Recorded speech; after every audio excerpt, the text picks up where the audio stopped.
Bueno, buenas noches para todas, para todos, a quienes se encuentran en la sala de Teatro Tespis y a quienes están conectados a través de las redes del Instituto de Cultura. Nos sentimos muy emocionadas de estar aquí en este encuentro de institucionalidades, de corporaciones. A quienes se conectan y a quienes están les contamos que nos encontramos en un espacio que quiso dialogar la noche de hoy, así que nos encontramos con este evento de Casa Tespis, que viene siendo el Aquelarre, un encuentro periódico que se ha venido desarrollando en esta sala de teatro, en esta casa, y también nos encontramos con la Cátedra Abierta del Instituto de Cultura, que esta vez ha decidido nombrar su espacio y su encuentro como Voces Femeninas en el Posconflicto, Mujeres y Ruralidad. Entonces les agradecemos por conectarse y les agradecemos a todas las personas que están en la sala de teatro y que nuevamente menudo Aquelarre, nuevamente un montón de mujeres en el espacio que digamos que se han querido, han ofrecido su voluntad para venir a encontrarse y pensar, reflexionar y preguntarnos también por el ejercicio y la participación de la mujer en las diferentes esferas pues, de la vida cotidiana.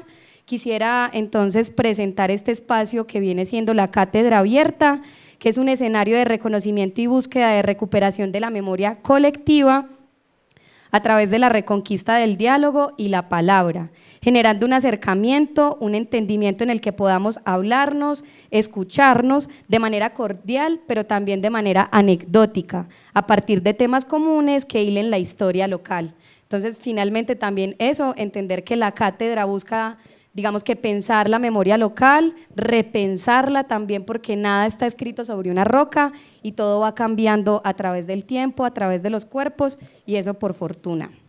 Entonces, bueno, quisiera empezar este espacio contando que para hablar de posconflicto, estrictamente tenemos que remitirnos también al conflicto, ¿cierto? No existe un posconflicto sin un conflicto. Y de hecho podemos cuestionar fuertemente la idea de posconflicto. Entonces, bueno, para hablar de conflicto no necesariamente tenemos que remitirnos al país, a las grandes ciudades, sino que esta región está dispuesta y tiene toda la capacidad para hablar sobre conflicto. Digamos que esta región ha sido un territorio fuertemente golpeado por el conflicto armado y que se ha recrudecido también no solamente por el conflicto armado, sino por los intereses económicos que se han regido sobre este territorio. Entonces, así como datico curioso, quisiera ir contándoles que según los datos del Centro de Memoria Histórica, entre más o menos los últimos 54 a 58 años han sido 262.197 muertes registradas a raíz del conflicto armado. Sabemos que las cifras son cambiantes, que se pueden cuestionar y que todo el tiempo cambian, ¿cierto? Porque no solamente porque el conflicto no ha terminado, sino porque no todo está registrado y no todo está documentado. Entonces, sabemos que muchos de esos muertos que están registrados en ese Centro de Memoria Histórica los puso indiscutiblemente la región, que esta historia regional ha aportado la sangre, mucha sangre, digamos que a la historia pues, de conflicto armado en la región y tiene que ver pues, con que los intereses sobre la región, por ser un territorio rico en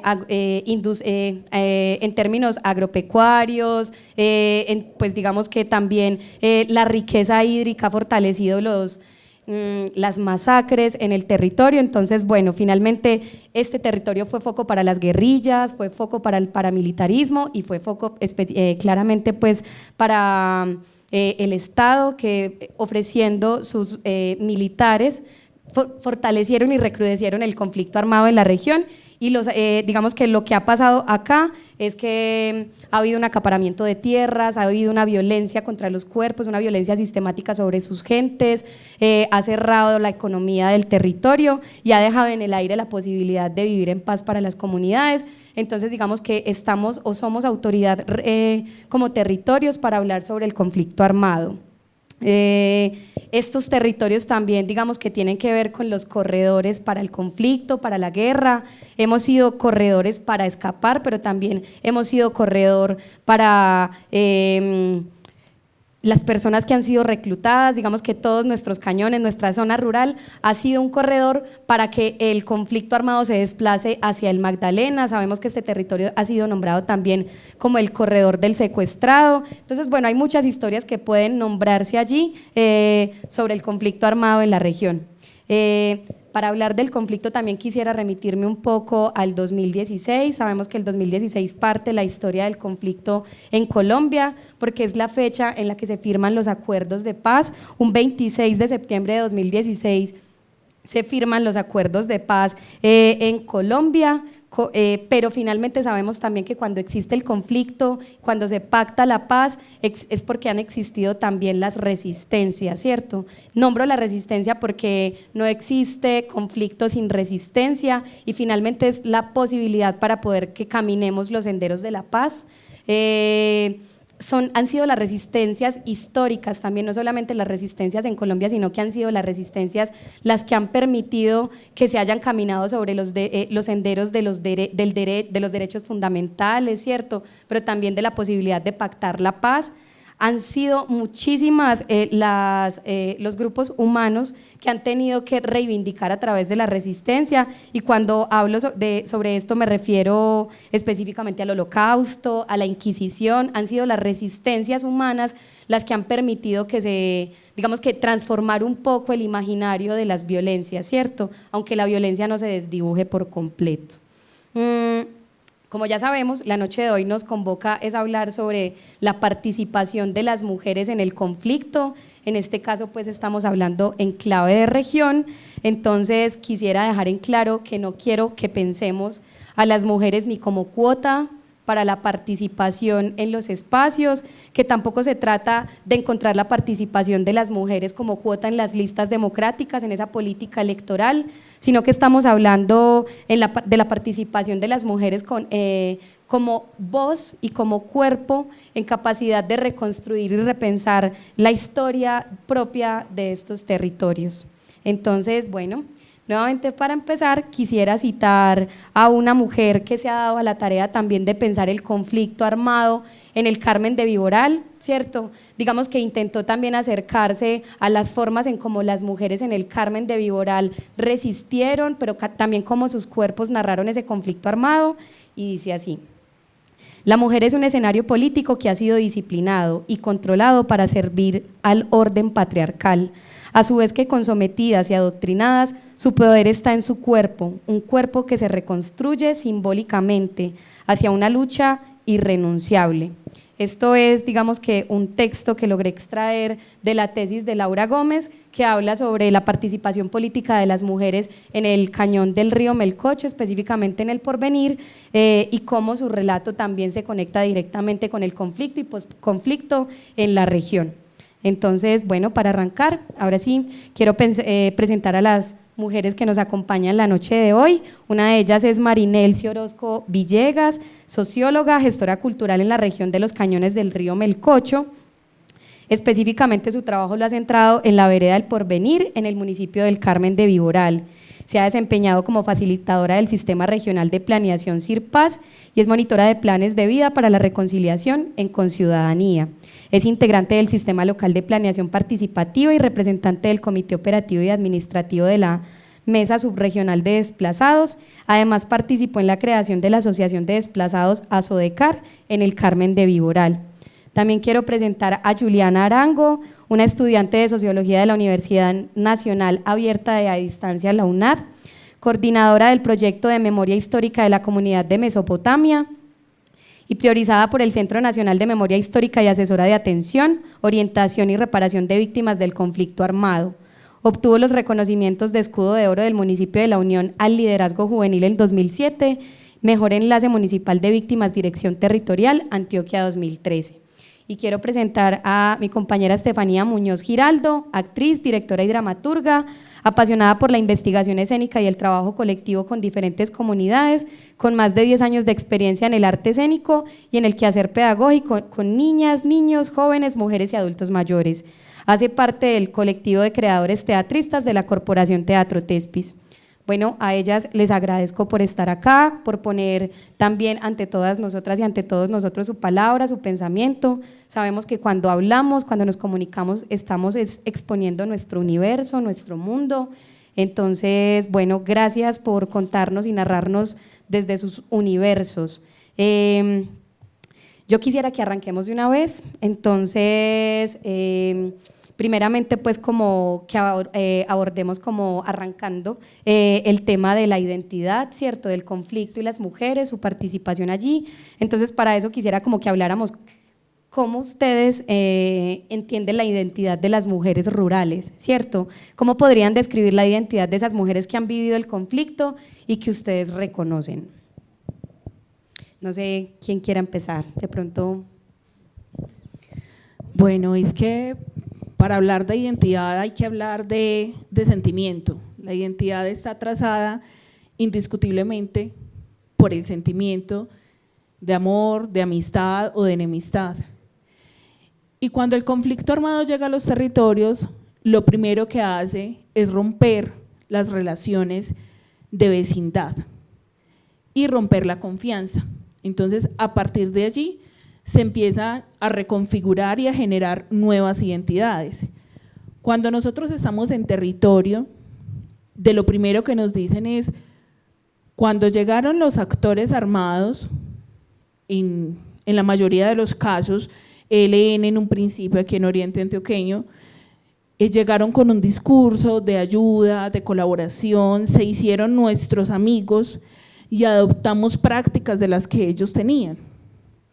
Y eso hace que esa reconfiguración de lo que yo soy como campesino empiece a tener unos nuevos discursos e incluso hayan campesinos que se hayan convertido en milicianos o que hayan sido miembros de algunos actores armados de manera voluntaria, sin desconocer que también hay campesinos que fueron reclutados forzosamente o que fueron usados en el marco del conflicto, que incluso no son reconocidos como víctimas porque en su momento no presentaron una declaración o no salieron de su territorio, pero que son civiles usados dentro del marco del conflicto armado.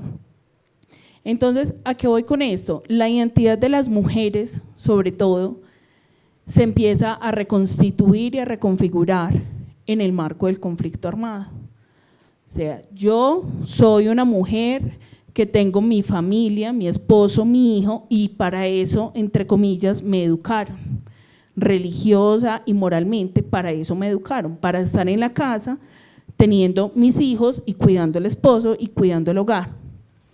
Cuando llega el conflicto, el cuerpo de la mujer es instrumentalizado, es utilizado en algunos casos como motín de guerra, pero en otros casos como un instrumento para generar miedo, para generar castigo, y eso hace que la mujer tenga que empezar a tener otros roles y cambie totalmente todo su sistema identitario.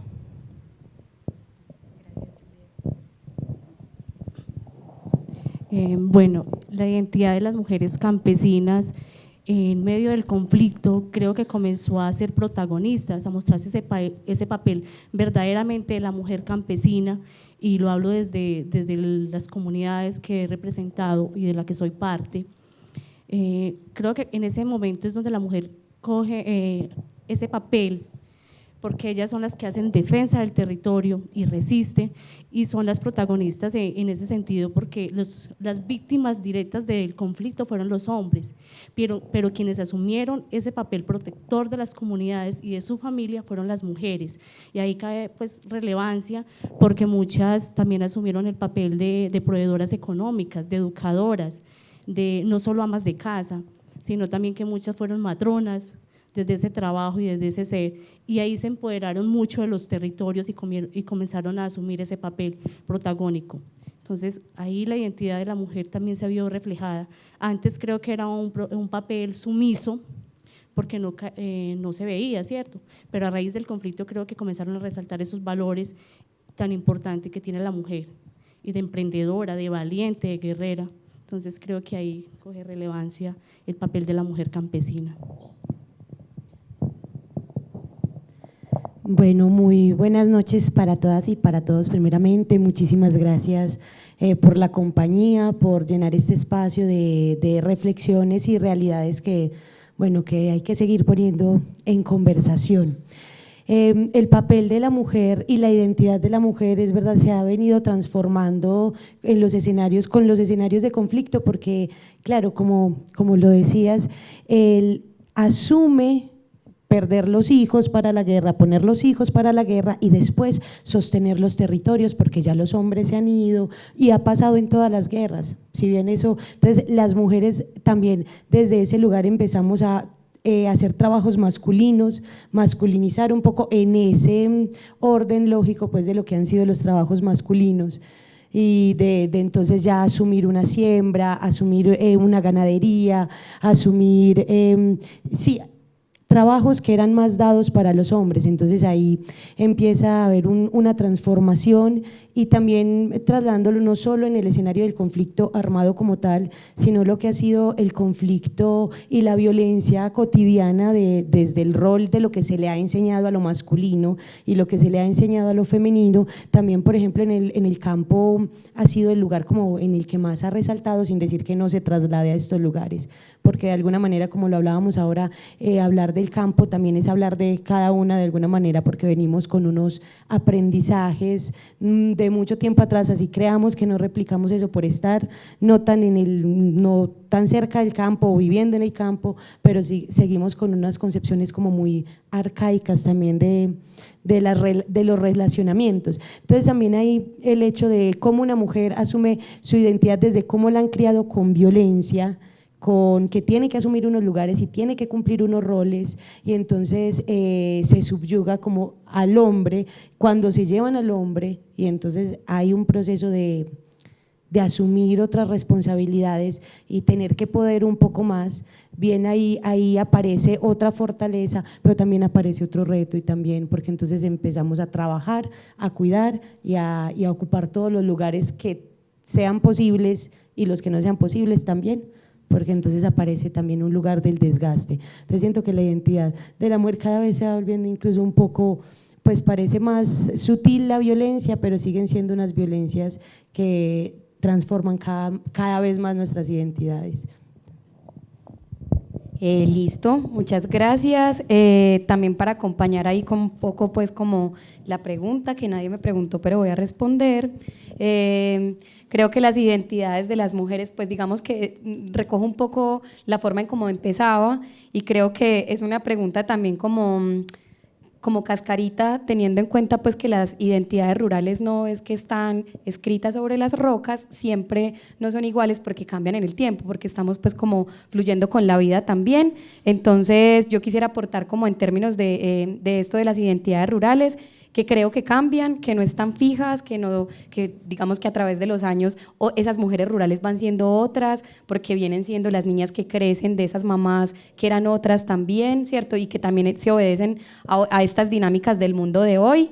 Entonces, pero he reconocido en las mujeres que he alcanzado a conocer una tenacidad inalcanzable, digamos que se reconoce en la mujer, hemos hablado de las mujeres rurales como mujeres sumisas, porque obedecen también a las dinámicas patriarcales, pero no sé si lo sumiso quepa ahí en unas mujeres que se dialogan con la montaña y que es una montaña fuerte, que esos bosques son agrestes, que esos ríos son potentes, entonces que también van, digamos que dinamizando esas propias identidades de las mujeres. Entonces reconozco en esas mujeres eso, la fortaleza, la entereza también, porque han estado allí de cara al conflicto armado. Nosotras desde acá, digo nosotras en mi caso, cierto, me disculpo con ustedes, pero hablamos también desde la facilidad de leer desde este lugar y no de haberlo vivido. Entonces, bueno, nada, un aplauso enorme también para esas identidades rurales de esas mujeres potentes que conviven con la fuerza de la naturaleza. Y pensando en eso de la fuerza de la naturaleza, les quisiera preguntar si ustedes logran identificar en esas corporalidades de las mujeres, porque creo que los territorios también aportan, digamos que al cuerpo de las mujeres, ¿cierto? Si encuentran que el territorio aporta a la construcción de las corporalidades femeninas o si simplemente sienten que no configura esa corporalidad femenina. Bueno, es indiscutible que el territorio aporta a esa corporalidad. Pues aquí en Oriente tenemos unas condiciones topográficas que obligan a que las mujeres en determinados espacios moldeen sus cuerpos o sus cuerpos se adecúen a los territorios. Entonces, esa corporalidad siempre es vista, pero también esa corporalidad de la mujer en el campo se hace notar según también la misma instrumentalización que el conflicto ha dejado en ellas. Nos pasa, por ejemplo, en la vereda Santa Rita, que pertenece al Carmen de Iboral. Entonces, la mayoría de gente se imagina, no, es que Santa Rita entonces es la población más vulnerable del mundo, allá hay mucha pobreza, allá hay que ayudarles de una u otra manera. Pero tú llegas a Santa Rita y aunque es una población vulnerable por las condiciones propias del que dejó el conflicto, por el impacto que aún hoy genera, que incluso a pesar de que en ese momento fue más del lado emocional, más del sentir, más de la lesión física, los impactos del conflicto se empiezan a notar desde hace unos 4 o 5 años hacia acá, porque son impactos muy fuertes. Pero entonces tú llegas allá y encuentras unas mujeres totalmente empoderadas y totalmente apropiadas de sus cuerpos, incluso en su manera de vestir.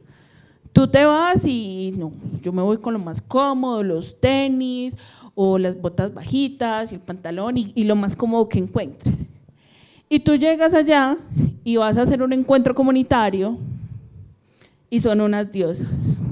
O sea, ellas son impecables, su buen maquillaje, todo. Entonces, también ellas aprovechan sus espacios también para lucirse y para mostrarse ellas como mujeres. Entonces, el territorio sí de alguna manera incide en todo este tema del cuerpo y de la transformación del cuerpo.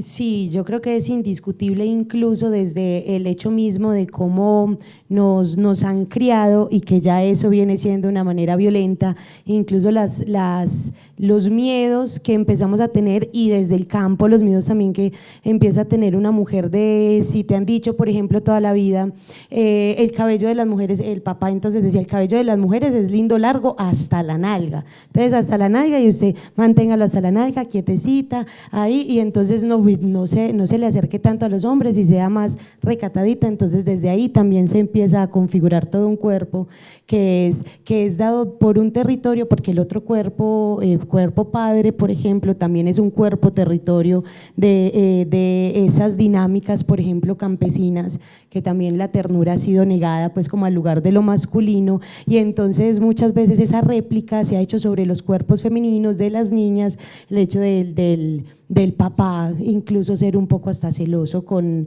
el hecho de que tiene una hija, entonces empieza a configurarse también desde ese lugar los cuerpos. Y ya lo que es también, yo creo que el contexto pues geográfico también, pues si hay río, hay otra disposición del cuerpo también, si hay que subir trocha y hay que o cargar leña, también empieza el cuerpo a tener otras modificaciones. Pero también estoy de acuerdo con que con el paso del tiempo se ha ido como en algunos lugares, no en todos, quienes han tenido también el privilegio de preguntarse o de que de alguna manera llegue la pregunta a esos territorios, como empezar a reconocer eso, ¿cierto? Que es como ese primer lugar de reconocer que el cuerpo tiene unas condiciones, pues o se ha adaptado a esas o ha adoptado esas condiciones porque trae todo un historial de violencias sistemáticas desde la constitución misma de la familia heteronormativa pues campesina que es muy, pues que es lo común, hasta la disposición territorial de los montes, los ríos, que si salta de un morro a otro pues ya hay otra disposición del cuerpo, entonces creo que indiscutiblemente atraviesa toda corporalidad. Bueno, en esa pregunta, Liz, claro, evidentemente los territorios aportan a esa corporalidad de la mujer, también desde sus tradiciones culturales, ¿cierto? Por eso es muy cultural a veces encontrar ciertas características en ciertas mujeres y bueno, da pie también para que de algún lado otros critiquemos o critiquen por qué se viste así, pero no entendemos que es esa identidad cultural que tienen arraigada y eso tiene que ver mucho con lo que usted decía, pues si estamos en zona caliente, pues hay una parte corporal pues, que se identifica con esa mujer, al igual que en la parte fría, pues acá todos vemos que estamos muy bien abrigaditos y eso aporta mucho desde los territorios, entonces todo es muy desde la cultura, ¿cierto? Desde esas tradiciones culturales que aportan esos territorios. No, qué bueno que coincidamos en eso. Digamos que es uno de los aportes también que me ha dejado el teatro y tiene que ver con que los cuerpos hablan, ¿cierto? Entonces es maravilloso también que logremos leer a través de los cuerpos eso que nos mencionan ustedes, que la geografía es importante, que las tradiciones hablan, pues que esas identidades nos hablan de unas mujeres territorializadas, que muchas veces, aunque no siempre, logramos identificar cuando hay una mujer enfrente de nosotros campesina, cuando hay una mujer indígena, cuando hay una hija de la modernidad, cuando… perdón. Entonces eso, pues como que las corporalidades van hablando y eso es muy importante, ¿cierto? Que también lo vayamos teniendo en cuenta ahí porque hay asuntos determinantes pues como en la construcción de esas identidades nuestras, de esas corporalidades nuestras y que no hay que pasar de largo para poder romper con ese discurso homogeneizante en el que las mujeres somos todas mujeres iguales. O sea, las mujeres también, digamos que vamos caminando por acá, cargando la bandera de la diferencia. Somos mujeres, compartimos algunos asuntos, pero somos todas construyendo particularidades. Entonces, bueno, yo quisiera de antemano pedir disculpas por la pregunta siguiente. No estoy alimentando ningún morbo, ni mucho menos, sino que creo que también que la memoria se hace hablando de algunas mujeres, de las mujeres con las que compartimos, pero también hablando de nosotras, porque por fuera del conflicto armado, por más que hablemos de ruralidad, por fuera del conflicto armado nadie está, ¿cierto? Estamos todas allí, tenemos nuestras propias narrativas. Entonces, en clave de esto que venimos hablando, que es conflicto, antes de pasar a posconflicto, yo quisiera preguntarles si tienen un primer recuerdo que quieran contarnos sobre el conflicto, algún recuerdo que se les venga y que consideren que vale la pena aquí nombrar también para ir haciendo memoria desde nosotras. No sé si empezamos por este lado para dejar descansar a la compañera.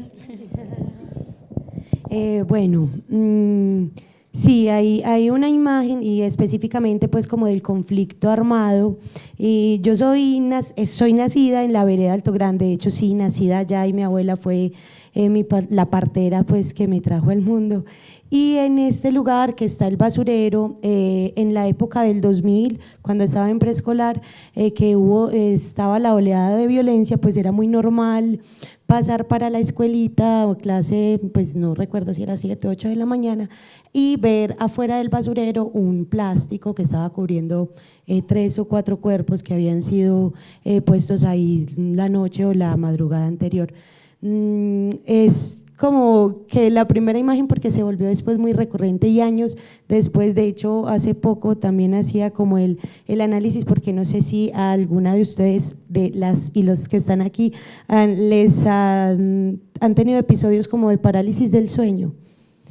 Después con el paso del tiempo he ido como relacionándolo con esas imágenes tal vez de cuando era muy pequeñita porque recuerdo también muchas imágenes de pesadillas con esa imagen, entonces también como haciendo recuento de lo que hablábamos ahora, incluso eso ya empieza a configurar y tal vez ha configurado mi corporalidad durante todo el trasegar de mi vida, entonces esa es como una imagen que pues no es grata de compartir, pero tal vez nos corresponde hacer el ejercicio de reconocer qué cosas nos han transitado, incluso nos constituyen como cuerpo.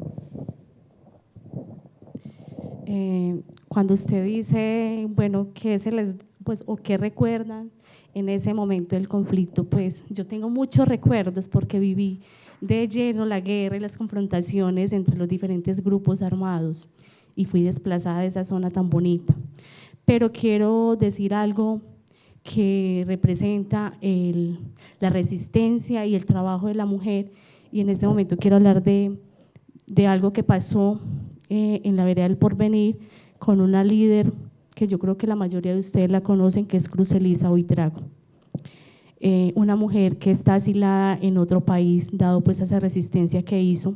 Pero hay un episodio muy bonito, no solo de ella, sino de otras mujeres que cumplieron un papel y un legado importante en la zona cuando todo el mundo fue pues cuando la mayoría fueron desplazadas, y ellas resistieron allá, y es Yoli Orozco, quien en ese entonces, en el episodio que voy a comentar, era la docente. Allá había presencia de guerrilla, de ejército, y en un momento comenzó a entrar grupos paramilitares. Cuando entraron los grupos paramilitares, comenzaron a llevarse todo el ganado y todo, digamos, las bestias de los campesinos. Estas mujeres, la profesora y Cruz Elisa, que era la presidenta, pues se pararon al frente de ellos y dijeron: no mueven un animal más de esta vereda porque esto es de los campesinos. Ellos decían: no, es de la guerrilla, no sé qué se inventaban. Pues ellas se pararon al frente y de acá no pasa ni una res más, no lo mueven. Fue muy triste y es doloroso contarla porque todavía pues obviamente siente uno como ese dolor, pero las amenazaron que las iban a matar y pues ellas resistieron, convocaron a la comunidad, llegaron y no dejaron mover ni un animal de ahí. Entonces es un episodio pues triste pero bonito también, de esas mujeres fuertes rurales que han hecho y que han participado dentro del conflicto.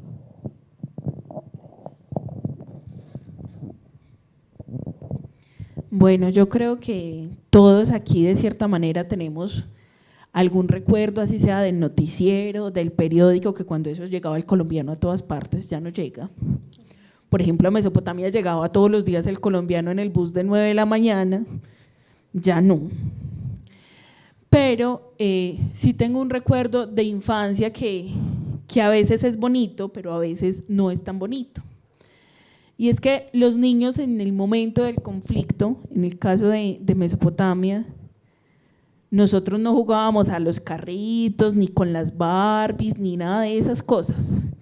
Nosotros jugábamos a los pistoleros y hacíamos nuestros cambuches y nuestras cosas, y por allá en el montecito de la escuela armábamos toda la película y hasta simulábamos los enfrentamientos y todo lo que pasaba. Pero había algo muy particular en la escuela, y es que había un tronco viejo de un árbol, que de hecho apenas lo tumbaron lo terminaron de arrancar hace unos 3 años, pero el tronco tenía muchas chamicitas y uno se podía subir ahí, y todos nos subíamos ahí y simulábamos que ese tronco era un carro, y ese carro era el carro que llevaba el ganado a la feria de La Ceja todos los lunes. Entonces los lunes nosotros nos montábamos en el carro a llevar el ganado a la feria, pero en el camino nos pasaba de todo. Y un día X, pues uno de esos lunes, estábamos muy concentrados, unos en el cambuche, otros en el carro, todos en nuestro cuento, y bajaba la guerrilla por el lado de la escuela. Y la profesora, que era también directora, que era una señora que vivía impecable con sus tacones y mantenía una regla de las de palo, de esas como de 50 centímetros, y unas uñas largas, se las pintaba rojas y el pelo se lo pintaba rojo. Cuando ella ve que esta gente venía bajando, corrían esos tacones como nadie. Eso, ese abrigo que ella se ponía, parecían alas, recogiéndonos a todos y tratando de mirar dónde estaban los que estaban en el cambuche, porque dicen: donde esta gente piense que de pronto ya está el ejército o algo, matan a todos. Entonces es un recuerdo que a veces a nosotros nos causa mucha risa, que es bonito, pero que también es muy triste ver cómo nosotros en su momento no disfrutamos esa infancia. Y otro de los recuerdos que también es como complicado y uno no logra entender, y es que Mesopotamia mucho tiempo se quedó sin policía y sin ejército, pero sí estaban en las veredas, y era que cuando habían enfrentamientos, los helicópteros llegaban y tiraban las lucecitas de bengala para poder guiar las tropas. Y para nosotros el parche más genial era pararnos en el atrio a ver las lucecitas. Para nosotros eso era espectacular, eran juegos pirotécnicos, pero ser conscientes de lo que eso implicaba hoy nos hace como cuestionar y decir: ve, ¿Aquí qué pasa? Y aún hoy, muchos de los que fuimos niños en ese momento sentimos un helicóptero, porque en ese momento tú sentías un helicóptero de día y tenías que buscar dónde meterte. En la noche era ir a ver muy chévere cómo bajaban las lucecitas. Pero aún, por ejemplo, a mí me pasó, estudié en la Universidad de Antioquia algunos semestres de sociología y por ahí pasan los helicópteros muy bajitos. O sea, pasaba un helicóptero y yo me iba para otro mundo. O sea, mi cuerpo estaba ahí, pero no sé mi mente para dónde se iba. Entonces son muchas cosas y cada persona tiene unos recuerdos y posiblemente se vivió el mismo hecho en las mismas circunstancias de modo, tiempo y lugar, pero el recuerdo y la sensación de cómo se vivió siempre es diferente en cada persona. Bueno, de nuevo gracias a las tres, pues porque como ya lo decía, es parte de una revelación íntima, pero esta es una revelación también del dolor porque estamos hablando del conflicto y bueno, desde nosotras también haciendo memoria, así que me uno al llamado y también quisiera como contar mi propia historia, así nuevamente nadie me haya preguntado.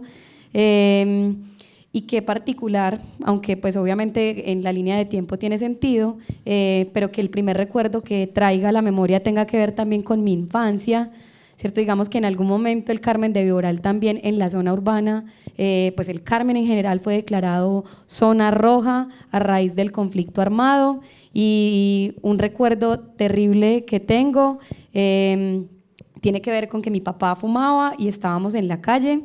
Estábamos en el andén pues, de la casa y de pronto pasó un carro echando bala y mi papá nos empujó a todos hacia adentro de la casa porque estaban disparando en dirección pues, de la casa, ¿cierto? En la cuadra.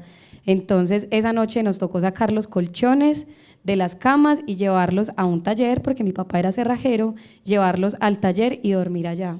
Entonces es un recuerdo que tengo como que dormimos todos juntos, pero dormíamos era porque esa noche estaban echando bala en todo el pueblo y cualquier cosa podía pasar. Bueno, esa es parte también como de mi puntada ahí en el tejido de la memoria del conflicto armado en este municipio. Hay una escritora que en realidad es una periodista bielorrusa que es Svetlana Alexievich. Svetlana escribió un libro que se llama La guerra no tiene rostro de mujer y no significa que sea la conclusión de su trabajo, sino que parte de sus preguntas para abordar pues esta investigación tenían que ver con que ella alguna vez recordó que las mujeres podían participar en la guerra, lo que no se sabía era cómo podían participar de la guerra. Entonces una de sus preguntas tenía que ver con si las mujeres disparaban. Bueno, la conclusión, ahí les dejo el libro, pero entonces para eso les quisiera preguntar si ustedes creen que las mujeres en Colombia disparaban, si las mujeres en Colombia alcanzaron a disparar, si participamos de la guerra disparando o si no, ¿cómo creen ustedes que participamos las mujeres en la guerra, en el conflicto? Si no fue disparando necesariamente. Bueno, yo creo que esa pregunta es muy subjetiva también, ¿cierto? Y bueno, hay varias formas de disparar, no solo cogiendo un arma. A veces como mujeres también disparamos desde nuestros rencores, nuestros odios, venganza, ¿cierto? No solo a nivel de, digamos, en las comunidades o en lo social, sino también desde nuestras casas, con nuestros hijos. Y pues no sé, Lice, si se refería como a… Pero para mí, digamos que de cierta forma también hemos disparado, asumiendo de cierta forma un patriarcado, porque a veces cuando educamos a nuestros hijos también lo hacemos desde ese legado que decía la compañera Estefanía, de que asumíamos. Entonces creo que tal vez muchas veces hemos disparado, inconsciente o conscientemente, pero lo hemos hecho. Bueno, yo creo que también o sea, que hemos disparado de distintas maneras porque también pues el disparar, hay mujeres que también han hecho parte del conflicto y han directamente también militado pues desde la guerrilla, por ejemplo, y en Granada también pues sabemos que hubo muchísimo, pues reclutaron también muchísimas mujeres que les tocó asumir ese papel también dentro de… Y me uno también a que podemos estar disparando desde muchísimos lugares, ojalá incluso ya volteemos la tuerca y que también pasa, pero que nuestros, pues no sé, es que el disparo suena como tan, pero también es como la acción de choque de alguna manera para que pasen, o pues algo pasa cuando se dispara, desde la diferencia. Bueno, si bien efectivamente las mujeres disparamos de muchas maneras,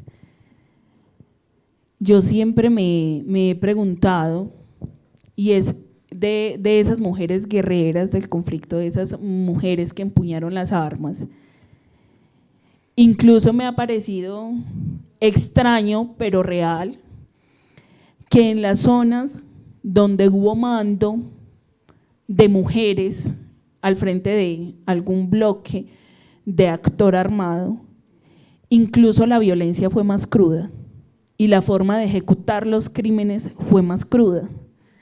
Entonces, en el marco del conflicto, si bien la mujer no está, o el papel de la mujer no está documentado como guerrera, la mujer jugó un papel fundamental. Y en el caso del Oriente Antioqueño aún más. Nosotros tuvimos como comandante de frente guerrillero a alias Karina.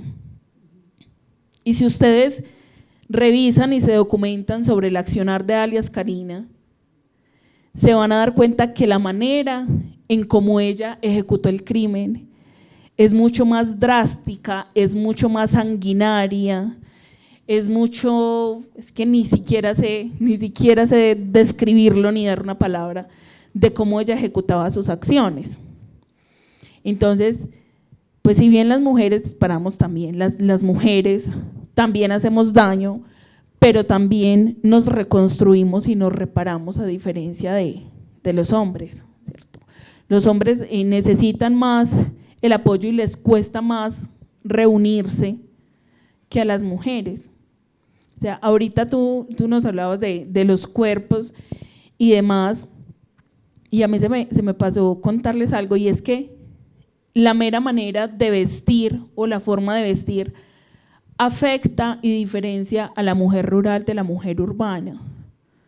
O sea, de las mujeres que salieron desplazadas de la vereda Santa Rita, en su momento algunas salieron a la cabecera municipal de La Unión, otras a Mesopotamia, y hubo una que me contaba específicamente: yo vivía encerrada. Yo, ¿pero por qué vivías encerrada? Me decía, es que yo no podía salir a la calle porque no tenía que ponerme. O sea, yo en la finca me ponía cualquier cosa y tenía una única muda de ropa para salir al pueblo. Y ahora que estoy en el pueblo, pues no tengo sino eso y no puedo salir con la misma todos los días.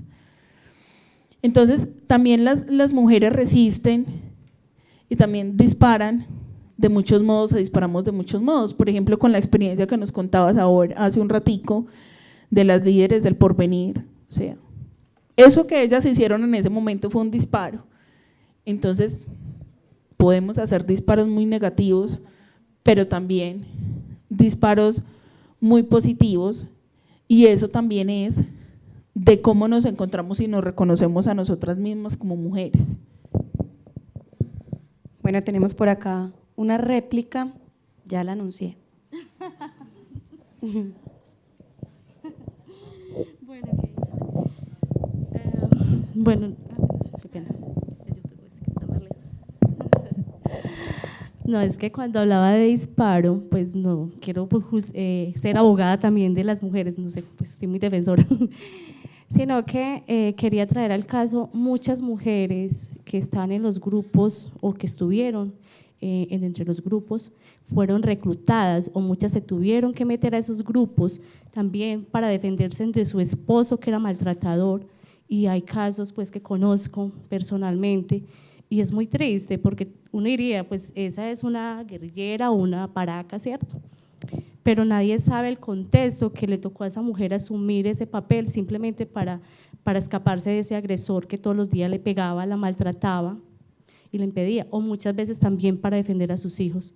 Entonces, en ese disparo, pues también digo que a veces las mujeres participan no queriendo serlo desde la parte negativa que habla la compañera Juliana. Listo, no, en realidad yo lo que estoy haciendo es también como lanzando preguntas personales, pero también preguntas de otras mujeres, justamente para para instalar acá un escenario de la provocación, porque el plan es pensar, por eso no especifiqué qué tipos de disparos lográbamos leer, sino a ver cada una qué logra pensar alrededor de eso. Digamos que lo que pasa con Svetlana es una reflexión que tiene mucho sentido, y es que Svetlana está también pensando sobre la historia oficial contada por la masculinidad, es decir, que no es que las mujeres en su lugar, desde donde nos habla también Svetlana, no es que las mujeres allá no hayan participado de la guerra y no hayan empuñado las armas y no hayan sido directoras de los carros tanques que dirigían en la guerra, ¿cierto? Sino que realmente no aparecen en la historia oficial de la guerra. Entonces, en ese sentido, es que voy lanzando pues como también las preguntas, y también porque acá las mujeres dispararon, o sea, la historia ancestral de las mujeres en América Latina también nos habla de las amazonias que se volaban sus senos para poder cargar los arcos porque les estorbaban, ¿cierto? Para poder que las flechas circularan. Entonces acá las mujeres también hemos disparado, y hemos disparado flechas, no solamente hemos disparado pues las armas que llegaron a estos territorios. Entonces, bueno, como también instalando ahí como la reflexión, ¿cierto? Pues como a modo de conclusión, ya más en el caso concreto pues del conflicto, y que tiene que ver que las mujeres acá es lo que estamos es repensando y reescribiendo la historia oficial, que también es la historia masculina, ¿cierto? Porque nos han narrado a nosotras. Ya en ese sentido le doy paso pues como a la siguiente pregunta, y es: ¿cómo creen ustedes que se ha visto el cuerpo de las mujeres en el escenario del conflicto armado? Yo sé que ya hemos pensado mucho sobre eso, ¿cierto? Pero también pensar en el cuerpo, porque me voy a adelantar un poco, y es que el cuerpo de las mujeres, lo nombraba Julieta ahora, ha sido un botín de guerra. Entonces dejo ahí la palabra. ¿Cómo creen ustedes que ha transitado el cuerpo de las mujeres el escenario del conflicto armado, específicamente el cuerpo de las mujeres? Bueno, pues como arma de guerra, incluso como para infundir temor, pues sabemos que en muchas comunidades y muchos lugares, pues el hecho de que violen una o dos mujeres empieza a generar ya todo un temor en todas las otras e incluso los otros, y empieza a pasar también que ayuda o propicia también el desplazamiento, porque entonces es el cuerpo como motín de guerra. Y atravesado yo creo que de todas las maneras, y también en ese ejercicio de cuerpo construido por la violencia sistemática, vuelvo, insisto con eso también, de lo cultural, de la tradición, de lo que nos han enseñado. Creo que los cuerpos ahora han aparecido también como las reflexiones, y empezar a ver otros cuerpos, pero el cuerpo de la mujer yo creo que se ha constituido, los cuerpos que nos tocaron o que se constituyeron en algún momento, y de pronto ahora podemos ir haciendo el ejercicio de descodificar pues de alguna manera. Están dados, pues el hecho de cómo te crían, insisto con eso, pues yo crecí en el campo, por lo menos mis primeros 10 años, y ahí había un ejercicio de un cuerpo que tenía miedo, pero que a la vez tenía que ser fuerte. Entonces en el cuerpo mismo de la mujer aparece la contradicción, el que sea sumisa de alguna manera en el hogar, pero que tenga que ser muy fuerte ordeñando 12 vacas mientras el marido está haciendo otras labores. Entonces el cuerpo utilizado como cuerpo de comercio, porque también entonces tenga tantos hijos, no solo para la guerra, sino para que le sirvan al sistema. Entonces se vuelve un cuerpo comercial, que si ya lo ponemos en los escenarios de la imagen y de la publicidad, pues ha sido para vender una cerveza, es la mujer semidesnuda para que sea, cierto, llamativo el producto. Entonces el cuerpo como producto, el cuerpo como el que provee y el que da vida a otros cuerpos que van a ser quienes trabajen en las fábricas, la mano de obra, entonces en el campo, y tiene cuando la tierra no valía nada, que recuerdo mi abuelo, por ejemplo, tenía muchas hectáreas, mucha tierra, pero era muy pobre y entonces eran 13 hijos y no había cómo como sustentar tanta familia, y se vuelve el cuerpo de la mujer un cuerpo pues de producción de hijos y al fin, por ejemplo, esas tierras ya, digamos, incluso fue en una casita y nadie tiene dinero ahora, por ejemplo, ¿cierto? Y las mujeres y el cuerpo de las mujeres, pues sí veo como mi familia también ahí han cargado incluso ese territorio tan amplio pero tan infértil de alguna manera, que ahí es como la relación misma con la montaña, de que cuando vivía, pues me remito a mí misma porque no puedo hablar de otra cosa, sino también de pronto de los recuerdos que una tiene. Y recuerdo una anécdota así pequeñita y con eso termino, que cuando regresé a Alto Grande, a la vereda donde nací, y había una montaña que siempre me gustaba ver mucho cuando estaba pequeñita, y era una montaña muy verde, llena de pajaritos y el asunto y todo el asunto, y con el paso del tiempo, pues esa montaña primero la pelaron, ¿cierto? Después apareció el monocultivo, entonces la papa, y después la zanahoria, y entonces después los cultivos de flores, y entonces después vamos a construir una casa. Y si yo pongo eso en relación al cuerpo de la mujer, es lo mismo. Entonces la niña que también en ese asunto de alguna manera desviste, en el campo pasan muchas cosas, que después se vuelve un cuerpo para que muchos pasen y siembren, y entonces el mismo marido siendo muchos y produzca, y empieza a infertilizarse también esa tierra para que después sea como una casa, unos edificios que sostienen a muchas personas y sirven es como refugio de, pues como la connotación de hogar de alguna manera que tenemos. Gracias, Esteban. Bueno, el cuerpo como motín de guerra. Da tristeza pensarlo, pero es una realidad, ¿cierto?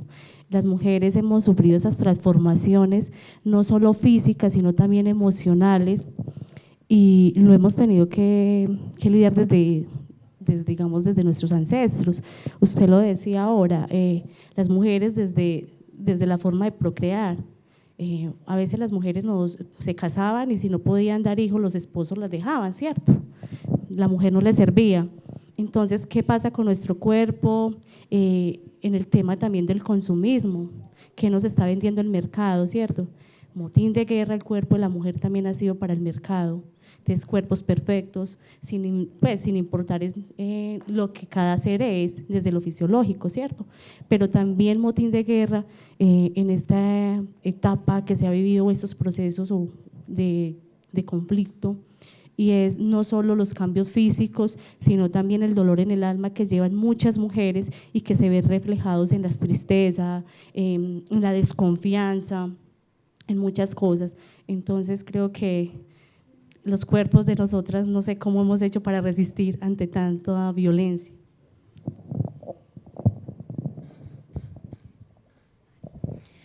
Bueno, el cuerpo de la mujer sirvió tanto de motín de fiesta en la guerra, de trofeo, como también de instrumento de castigo, pero no de castigo hacia la mujer que sufre, por ejemplo, un acto de abuso sexual. No se castigaba a esa persona sobre la que se cometía el acto, sino al esposo o a la familia, o para dar escarmiento a los amigos. Entonces también el cuerpo fue instrumentalizado como herramienta de castigo, como herramienta de demostrar el poder, y ahí es donde entonces la mujer también empieza a generar esa palabra que ustedes mencionan, resistencia, que yo prefiero llamar a las mujeres sobrevivientes de un montón de situaciones, y las mujeres van evolucionando y vamos encontrando mecanismos de defensa frente a esas situaciones. Entonces, por ejemplo, tú te encuentras en muchos municipios o veredas en donde se llegaron a instalar bases militares, y muchos hombres de las veredas se quejaban: no, es que las mujeres de aquí ya no nos paran bolas.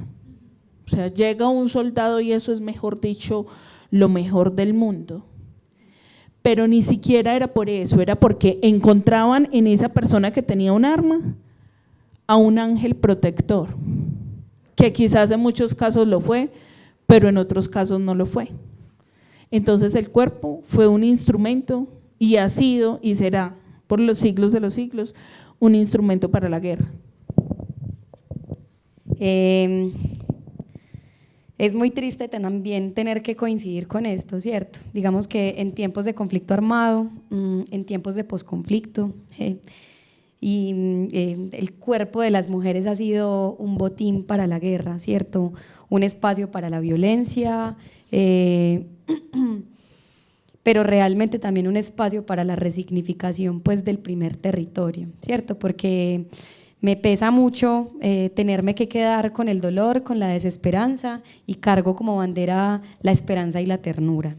Entonces creo que los cuerpos femeninos, que las corporalidades femeninas, pese a que han explorado las violencias sistemáticas, también digamos que son territorios fértiles en los que germinan las semillas de la esperanza y donde van cambiando asuntos y que tienen que ver justamente con las preguntas de las mujeres, que las mujeres también van, esto que tú dices es muy importante, y es que ya los hombres dicen que las mujeres no nos paran bolas. Yo creo que también tiene que ver con ese cambio en el pensamiento en que se van cansando o nos vamos cansando, pues, de las violencias, de los mismos discursos, y vamos entonces construyendo esa defensa de ese primer territorio, porque no podemos defender el afuera sin también como repensarnos ese primer territorio que es nuestro cuerpo, nuestra corporalidad, ¿cierto? Bueno, en clave también ya pues como de posconflicto, como venimos pensándolo, yo quisiera conocer la perspectiva de ustedes con este concepto tan bonito que han construido para nosotros como pueblo colombiano, y es el posconflicto. Entonces, ahorita caminando los senderos luminosos de ese posconflicto, ¿cómo describen ustedes ese panorama? ¿Qué es eso del posconflicto? ¿Qué encuentran allí? ¿Qué ven?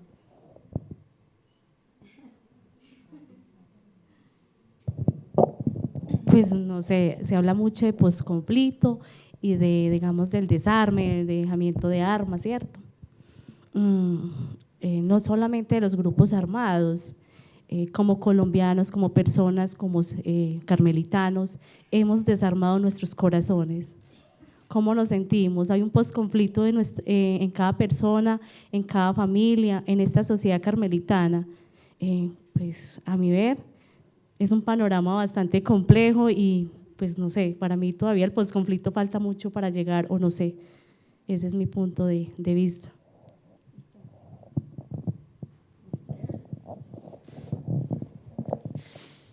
Posconflicto, pues conflicto más bien, es lo que se sigue viendo en estos territorios, y de hecho lo que mencionabas ahora, que en muchos lugares se ve, o sea, no quiere decir, y por ejemplo zonas como el Peñol, que más…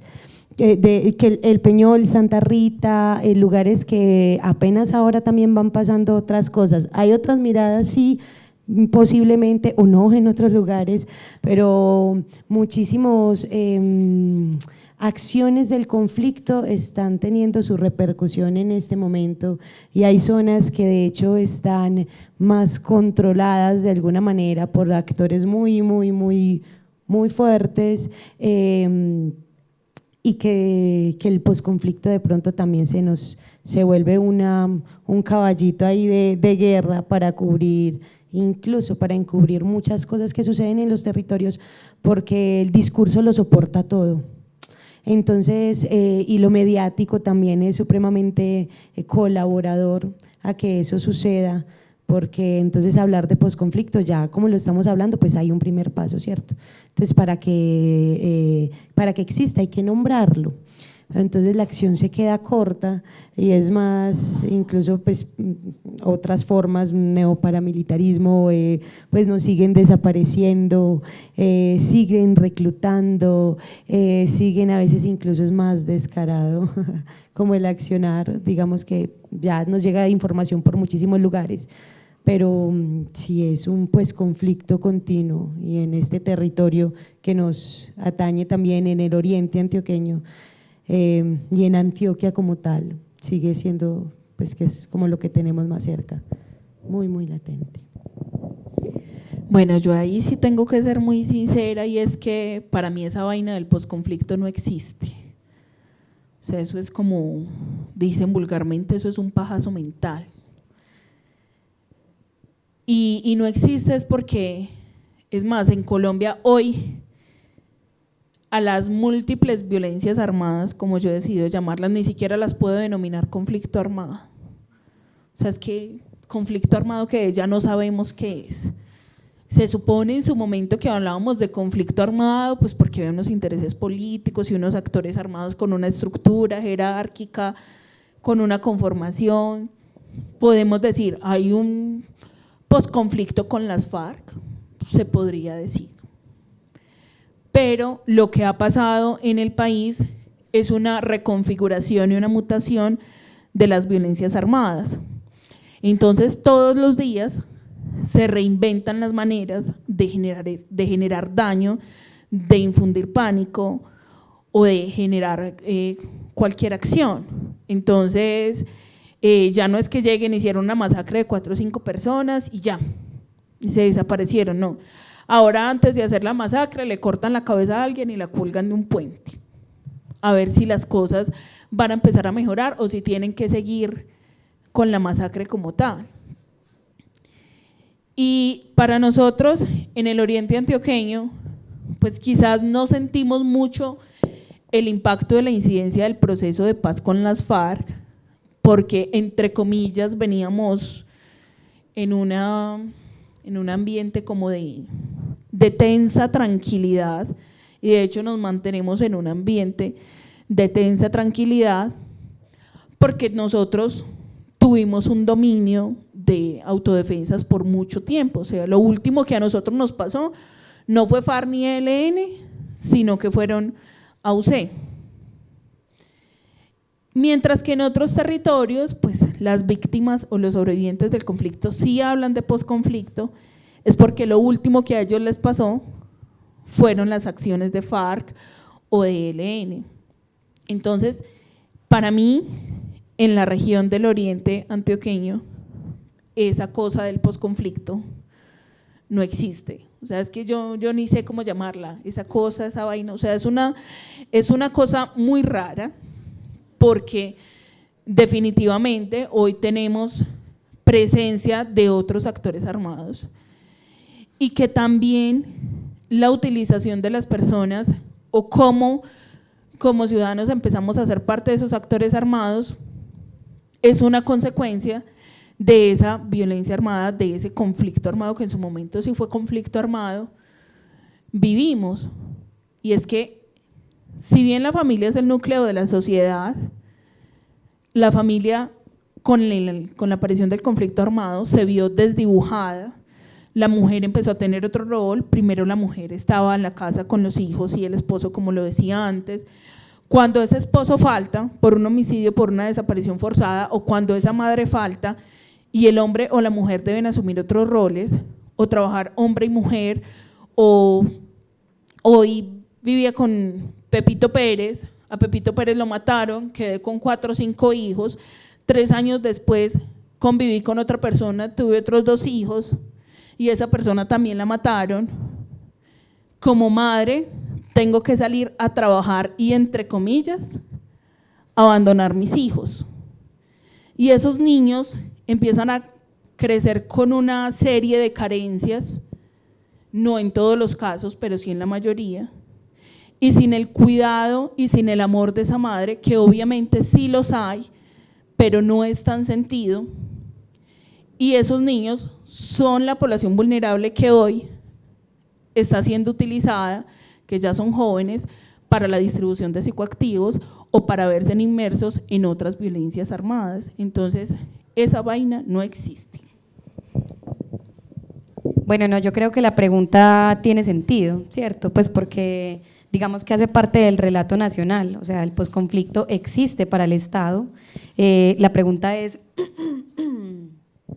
¿qué tanto existe y qué tanto sentido tiene para las comunidades campesinas, indígenas, negras, ¿cierto? Que son las que viven las violencias sistemáticas y que tienen que ver con las injusticias ambientales, ¿cierto? Porque el conflicto se presenta de muchas maneras. Una de las preguntas es, ¿el Estado cuándo va a desarmarse en contra de las comunidades? ¿Cuándo la violencia económica se va a detener? ¿Cuándo la violencia política se va a detener?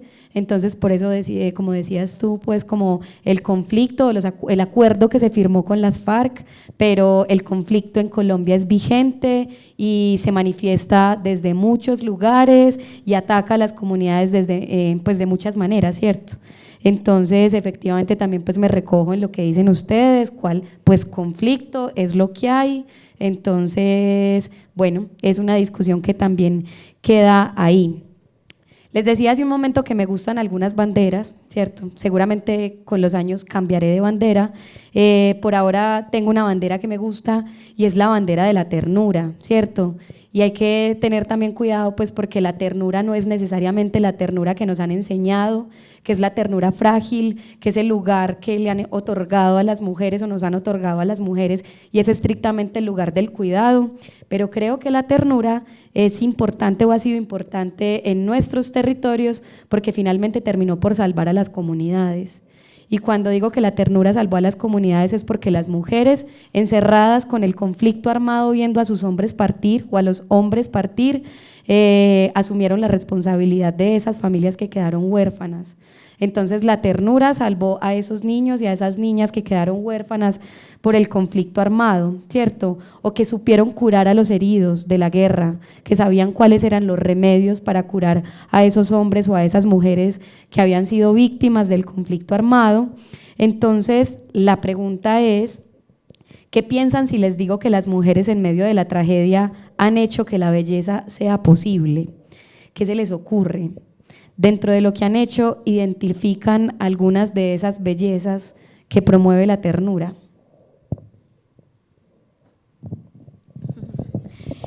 Bueno, yo creo que las bellezas han sido múltiples y en estos espacios vemos a las mujeres abanderarse de esos procesos sociales y liderar procesos muy bonitos. El Oriente ha sido protagonista, el Carmen, las mujeres en sus obras de teatro reflejan, digamos, esa parte bonita también, ¿cierto? Es una belleza. Mujeres especiales, sigo nombrando desde mi comunidad y son mujeres que han permanecido y han mostrado otro tipo de belleza, pues una belleza en sus comunidades. La docente, por ejemplo, de la Vereda del Porvenir, que nunca se desplazó del territorio y permanece, ahora es magíster y está, digamos, mostrando esa belleza, educando también a los niños, a los jóvenes. Una Flor Gallego, yo creo que todos la conocen, es una belleza que ha defendido a capa y espada su territorio y lo sigue haciendo, no solo a los desaparecidos de la Esperanza, sino también el movimiento de la defensa del agua, de la minería. Entonces hay muchas bellezas, yo creo que se me escapan muchas, nombrarlas a cada uno es difícil, pero las mujeres son bellas en todo lo que hacen.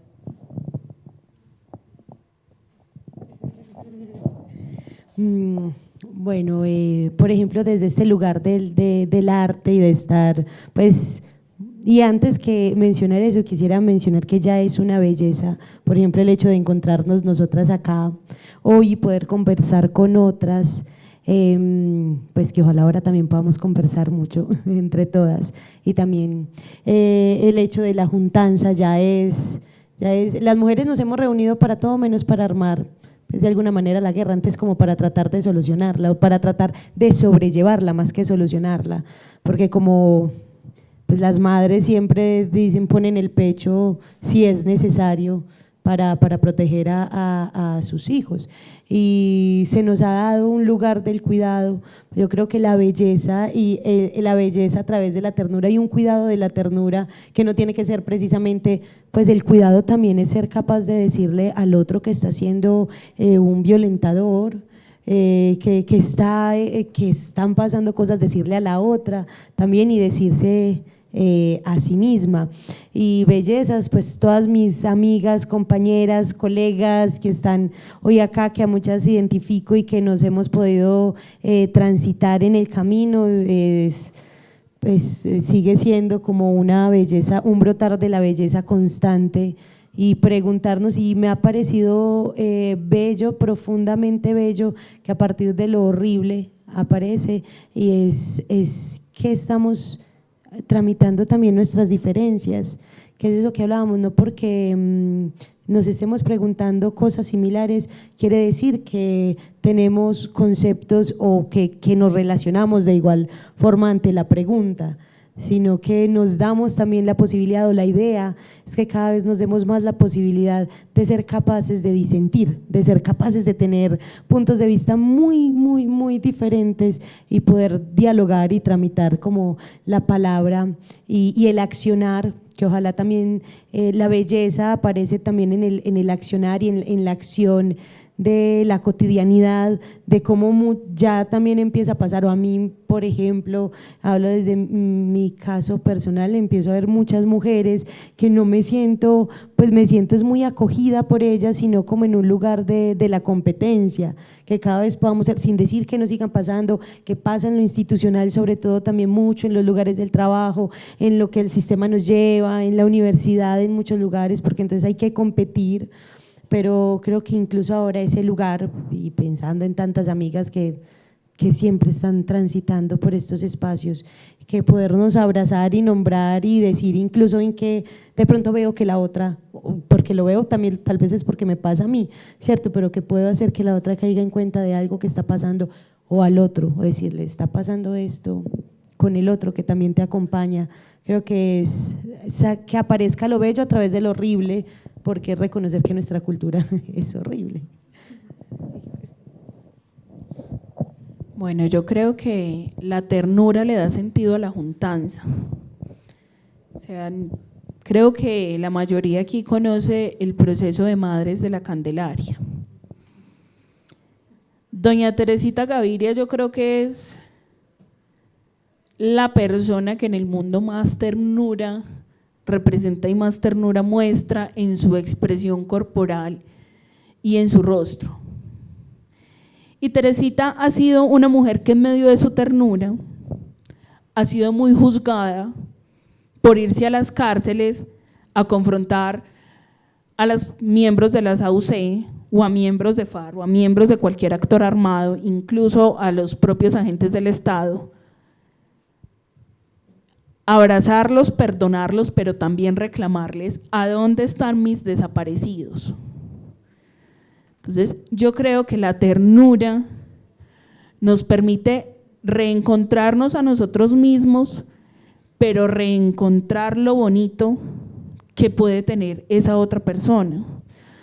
O sea, creo que casi ninguna persona llegó a ser un actor del conflicto armado o llega a empuñar las armas al son de nada.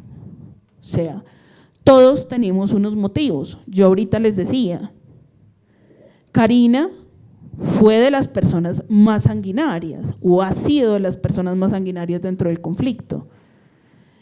Pero si usted se va a mirar la historia de Karina y por qué Karina ingresó a las filas de las FARC, hasta uno deja de odiarla. Entonces, yo creo que esa ternura nos posibilita encontrarnos y es lo que le da sentido a la juntanza.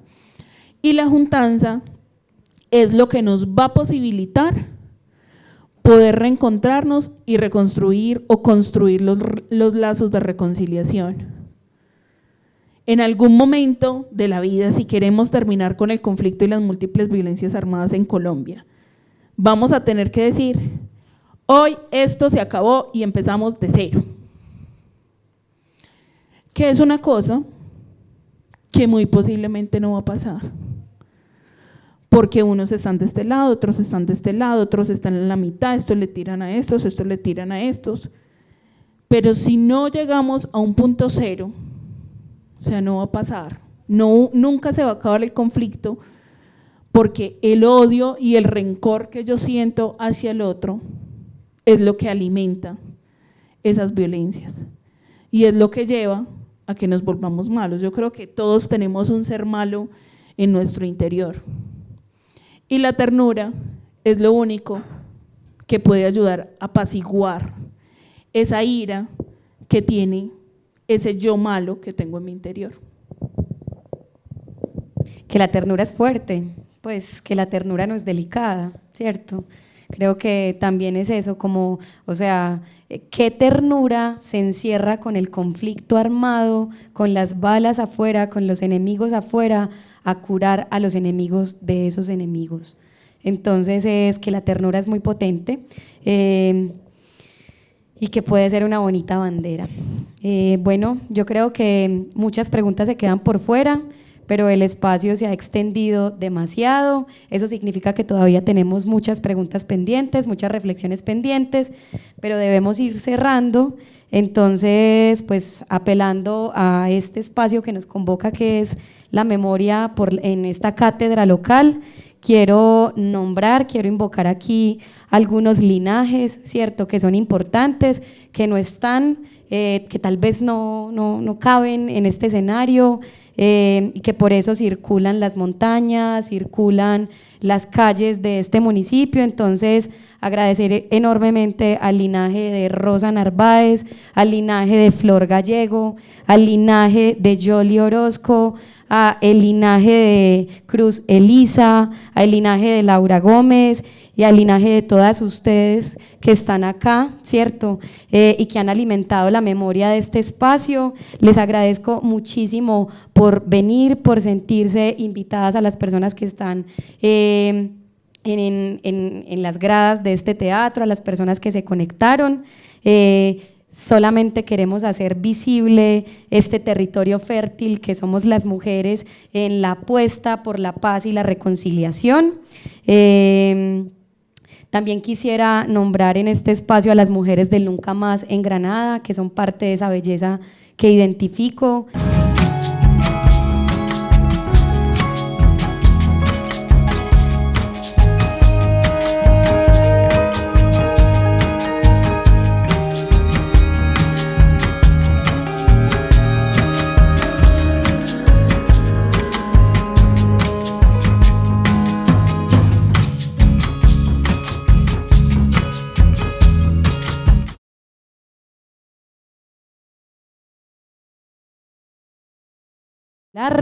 Que tengan una feliz noche y que logren dormir con sus ancestras al rincón.